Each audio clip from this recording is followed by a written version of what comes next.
Topping today's news, the Bahamas refuses deportation requests from the United States. The new Commissioner of Police makes Bahamian history. The Prime Minister gives an update on the cooperation with the United States indictment of 11 Bahamians, and the official opposition explains their actions in the House of Assembly on Wednesday.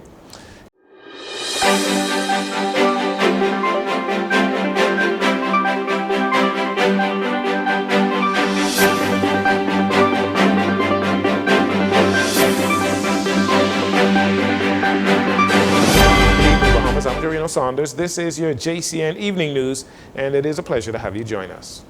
It is no secret that U.S. President-elect Donald Trump has a very strong immigration agenda that includes returning millions of illegal migrants back to their home country or any country that will accept them, including the Bahamas. The Office of the Prime Minister today issued a statement addressing recent reports concerning a proposal from the Trump transition team for the Bahamas to accept deportation flights.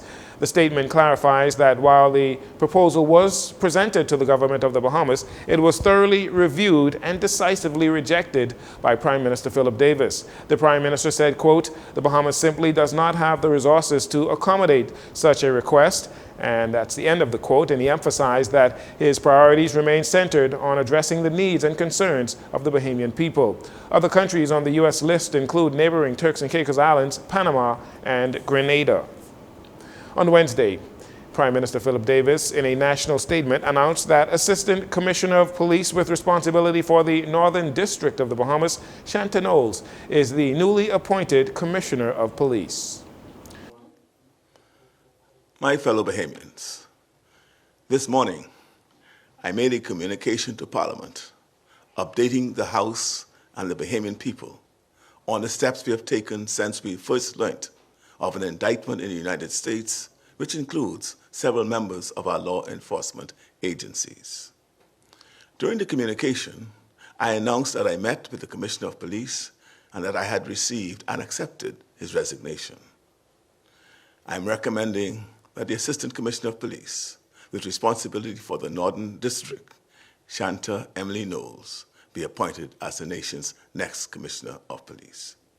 She is a strong and seasoned professional, ready to lead the force through an era of substantial reform. This reveal comes after the Prime Minister's announcement in the House of Assembly informing of former Police Commissioner Clayton Fernandez's resignation.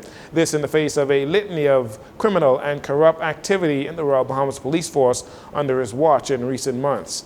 Meantime, Prime Minister Davis assures that further updates pertaining to personnel, operations, and oversight within the Royal Bahamas Police Force will be shared with the public in the very near future. Also in the House of Assembly on Wednesday, Prime Minister Davis gave an update on the government's request to the United States for more details on the high-ranking politician named in the U.S. indictment of 11 Bahamians for large-scale cocaine smuggling into the United States, including 2 high-ranking police officers and a Defense Force officer.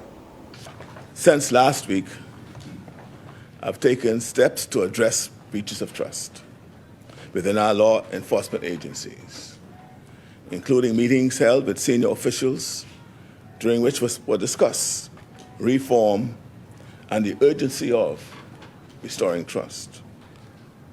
I also met with the U.S. Chargé d'Affaires, who confirmed she had been in receipt of a formal diplomatic note requesting the disclosure of the name of the high-ranking Bahamian politician mentioned in the indictment. The formal diplomatic note, as issued, underscores the seriousness of this matter to me. During that meeting, the question arose as to the arrest of Bahamians indicted who are in country. I indicated to them that following a formal request for extradition, we will cooperate in the arrest of Bahamians named in the indictment, and the court and the rest will take its course. The announcement of the drug-related indictment by the U.S. has caused massive ripple effects in the Bahamas that has resulted in the resignation of the Commissioner of Police and calls for the firing of the Minister of National Security, Wayne Monroe.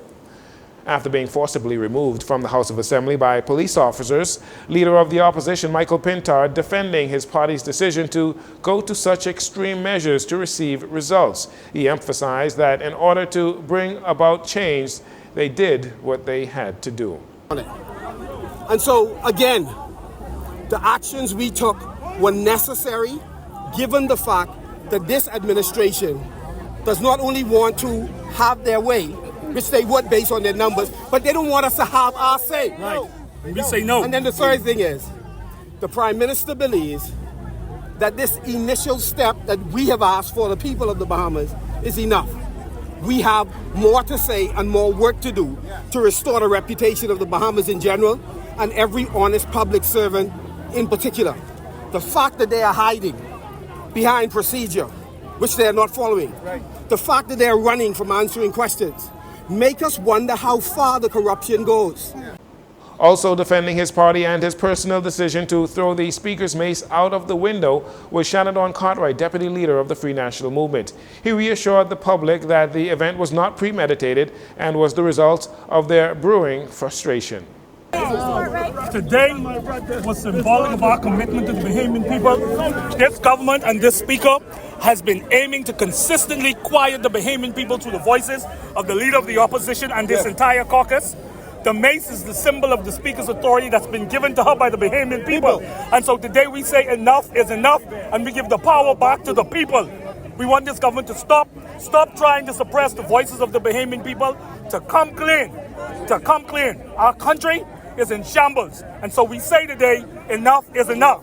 Was it premeditated? Sorry? Was it premeditated? Did you know you were going to throw the mace out of the window? This was a moment we saw where they weren't going to let the Leader of the Opposition speak, and something had to be done. How do you respond to the hackling that it was just theatrics? Right.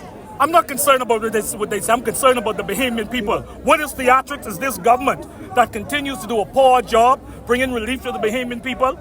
Disrepute has been brought to the name of the Commonwealth of the Bahamas, and this government must stand up and hold itself accountable. F&M executives are calling on the government to be transparent in their investigations to ensure that all avenues are explored to combat the corruption within governmental organizations. And finally, in this segment, Prime Minister Philip Davis, during his statement on Wednesday evening, also addressing the actions of the opposition in the House, including the Free National Movement Deputy Leader throwing the mace from the northern window. The Prime Minister said their actions were misplaced and unjustifiable. My fellow Bahamians, I would have hoped that at a moment when our country's reputation is under fire, that all of us could move forward together and put country first. Unfortunately, the members of the opposition chose to put on a show instead, at a time when the Parliament is addressing such a serious national issue. How could any patriotic person think this is the right time to interrupt the people's business? How did Michael Pintard think these puerile antics would reflect on our nation or the Bahamian people? Before the uproar, I invited the Leader of the Opposition to meet with me straight after the session to consult with him as to the appointment of the next Commissioner of Police. This is a serious constitutional moment, requiring serious consideration by serious people. In attempting to emulate the efforts of Sir Lyndon Pinling and Sir Milo Butler, the opposition shows they fundamentally do not understand the meaning of that moment or their responsibilities in this moment. There'll be time for politics, but today was not that time.